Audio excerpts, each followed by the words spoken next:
you very much, Mauro. And now it is my pleasure to introduce our final panelist, Roberta de Palma, who is the Chief Technical Advisor for UNIDO. And Roberta has literally just landed, so welcome. Thank you very much. I'm glad I made it, and I would really like to thank the organizer for inviting UNIDO to this event. It will give us the opportunity to share what UNIDO is doing, and also to share a little bit our knowledge and in general activities, what we do to essentially support SMEs and cluster SMEs to grasp all the opportunities that are out there on the market on a blue and green economy. So UNIDO is just a short presentation, is the United Nations Industrial Development Organization, and our mandate is to work with developing countries and countries with economy in transition. So my perspective today will be essentially from the business sector, from SMEs, and with a big focus on what's happening on the other shore of the Mediterranean in particular, which is one of the geographical area of interest for the Interreg program.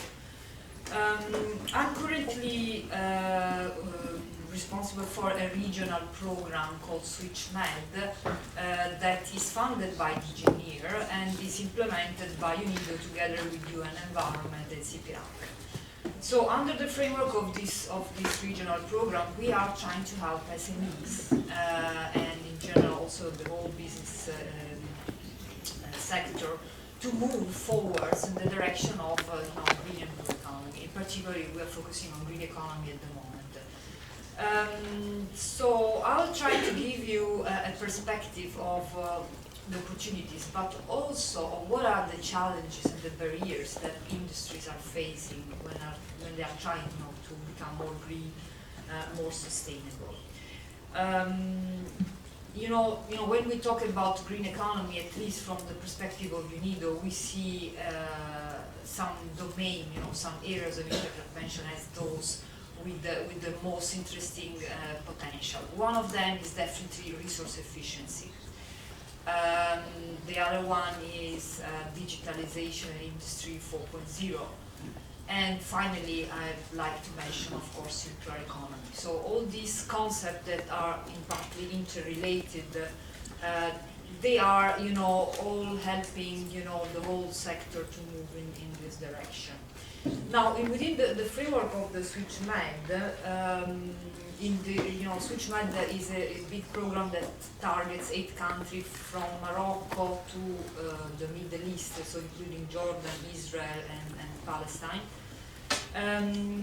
In the framework of this program, we have focused during the first phase that lasted 5 years and ended in December 2018.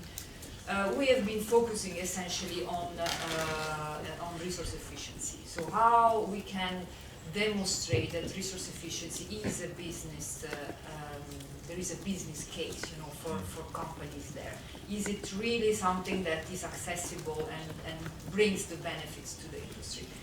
So we work with 125 companies, and we really try from many different sectors, and we really try to provide technical assistance, matchmaking services with different financial instruments.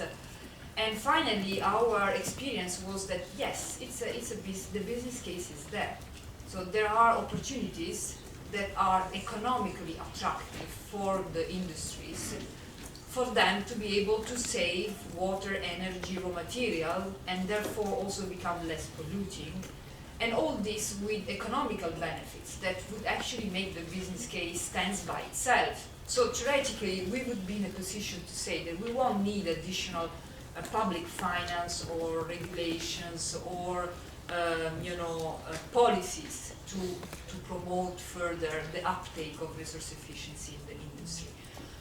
However, that's not necessarily true when we look at SMEs, because there are actually 2 barriers that they are still facing. And one is definitely access to finance when it comes to major investment that have a payback period of more than 1 or 2 years, and also access to knowledge. So these 2 aspects are still critical. So our experience is that despite you know, the business case is there, you know, policy instruments, and particularly finance, public finance, is still a critical element to accelerate this transition for what is concerning, you know, resource efficiency.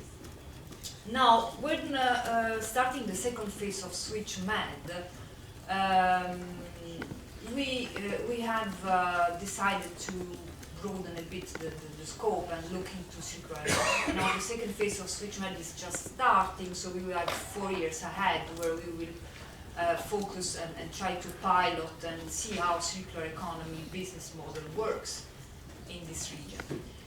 And we have, to some extent, started to identify priority sector of intervention, like food, like textile and plastic, and started to understand, you know, what are the dynamics, what are the drivers, what are the barriers, what are the opportunities for the industry to move in this direction. And obviously every sector, even within the sector, every value chain has different challenges, has different conditions that of course have to be addressed, you know, individually. I would like to give you an example of, for example, what we are doing with the plastic sector, just to touch in hands, you know, what are really the problems and how they can be addressed. For example, we are targeting the plastic converters. You know, the plastic converter are those guys who are buying the plastic resins and are converting them into the thousands of plastic products we use in our everyday life. And therefore they are largely dominated by SMEs, and we started to survey a number of those companies and see, okay, what are the opportunities to become more circular, what are the benefits? And of course they have a lot of plastic waste coming out from their process, which is a very good waste because, you know, it's a post-industrial waste, it's not contaminated. So with a relatively, you know, acceptable effort, it could be segregated, it could be classified, and it could be then sold back to the suppliers in order to, you know, be valorized into new products. Yet, this is not taking place. And why is not taking place? Because the effort to do this classification is left upon the goodwill of the companies, and still the economic benefits that they will make out of this effort of collecting, segregating, it's not so big because they still have the alternative that they can sell this waste to the incineration plant. So we're doing also something similar, trying to discuss with them, okay, why don't you try to integrate more recyclate in your product, what we would call design for circularity. This is a great area of opportunities, but you know, the answer we get back is that plastic recyclate is more expensive than virgin plastic resins. So that goes without saying that, you know, without proper, you know, regulations that will really push the industry or proper incentive how to stimulate the industry to take certain steps instead of others, you know, we will not really realistically achieve a circular economy in different value chains. And that I hope I was able to give you really a concrete example of, you know, the industry perspective. Thank you very much.